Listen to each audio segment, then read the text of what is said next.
Producents kā vienmēr gribēja pavērot jumtus.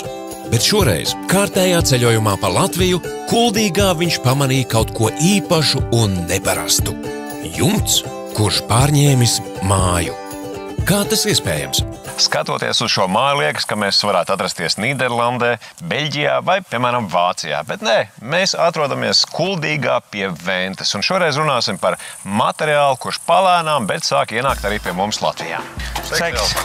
Kas tad šis ir par materiālu? Tas ir šķirtcementu plāksnītes jumtam un fasādei, saucās Dakora. No kā šis materiāls sastāv un kur tas tiek ražots? Materiāls ir taisīts no šķirtcementa, kas ir cements, PVA šķiedrs un ūdens, ražots tiek Beļģijā. Un tagad iedomājies, es ienāku veikalā, kādēļ man vajadzētu izvēlēties šo materiālu?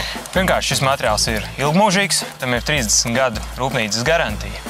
Otrkārt, tas ir savdabīgs materiāls, tādu jūs neredzēsiet nevienam savam kaimiņam. Un treškārt, to var izmantot gan jumtam, gan fasādē, gan skursteņa apdarei un daudziem mājas elementiem. Kā ir, vai šī pagaidām Latvijā ir vienīgā ēka, kur arī šis materiāls ir izmantots apšuvumam? Jā, citās ēkās mums šis materiāli izmanto tikai jumta segumu. Sveiki! Nu, lūk, esmu saticis arī mājas saimnieku. Un jautājums, kādēļ izvēlējāties tieši šādu materiālu? Nācās rekonstruēt vienu vecu māju. Tad, kad nonācām izvēles priekšā, kādu to risinājumu, kādā veidā to māju apdarināt, tad bija divi varianti. Vai nu mēs pielīdzinamies tam, kas apkārt jau notiek, un otrs variants bija tad iet uz kaut ko mūsdienīgu. Bet kā ir ar apšuvumu? Jo mēs taču esam ievērojuši, ka Latvijā uz sienām kā apšuvums, piemēram, jumtas kārtas vai arī daksteņi netiek izmantot. Kādēļ šis materiāls tiek izmantots arī kā apšuvums? Tāpēc, ka šis materiāls ir viegli kopjams, to nomazgā pat lietus. Viņš ir izturīgs pret UV starojumu, tas nozīmē, ka nebūs jāpārkrāso pēc ilgāka laika. Tāpatās arī materiālam ir ilgs garantijas termiņš, kas fasādē ir ļoti būtiski. Ja es gribētu dēļus likt, kāds man pierunā tomēr ar šo materiālu? Liekot dēļus, jums māja būs jāpārkrāso vidēji pēc 5–10 gadiem atkarībā no krāsas. Šo materiālu uzlieciet, fasāde vairs nav jākopja. Protams, dizains ir viena lieta, ja, bet arī nevar dizains būt par galveno. Ja. Tomēr racionālais apsvērums arī tāds, ka tās izmaksas šai apdarei nebija tādas ekstremāli dārgākas, bet garantijas laika tomēr dod 30 gadus. Kopšana ir viegla, ja gribat pāriet lupatiņu pāri, ja ļoti patīk, katru puteklīt var slaucīt. Gluds, vienkārši, labi kopjams materiāls. No šejienes izskatās, ka jumta vispār tā kā nebūtu.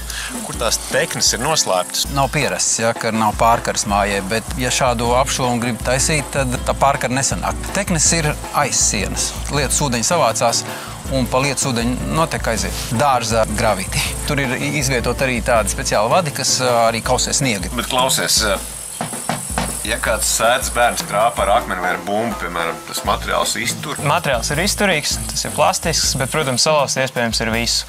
Tāpēc ir iespēja arī nomainīt atsevišķas plāksnītes, ja tas ir nepieciešams. Plošinis cementas. Lietuvā šis materiāls noteikti ir populārāks nekā Latvijā. Vispār kā ir, vai ir daudz krāsas pieejams? Jā, kopumā mums ir pieejams plaša krāsu palete, 13 krāsas un arī 2 virsmas struktūras, gluda un šāda te, kā šeit ar struktūru. Te es skatos uz šīm plāksnītēm ir caurumiņi. Tātad tas kaut kā tiek stiprināts. Ar ko stiprina? Ar naglām, ar skrūvēm? Plāksnītes var gan skrūvēt, gan naglot. Stiprinājuma vietas tiek noslēptas. Un plāksnītes jau nāk ar sagatavotiem caurumiem, lai būtu vieglāka montāža. Korēm liek vai nu skārdu, vai šīs pašas plāksnītes, kas samazina kopējās jumta izmaksas. Tas ir ļoti labi. Tas ir kaut kas savādāks, oriģināls, un es domāju, neviens cilvēks nepies garām, neatskaties uz šādu māju. Aha. Izvēlējāmies ļoti mūsdienīgu, savdabīgu, diezgan eksperimentālu apdari mājai, un tajā pilsētvidē, kas te apkārt esam ienesuši droši vien kaut kādu jaunu akcentu.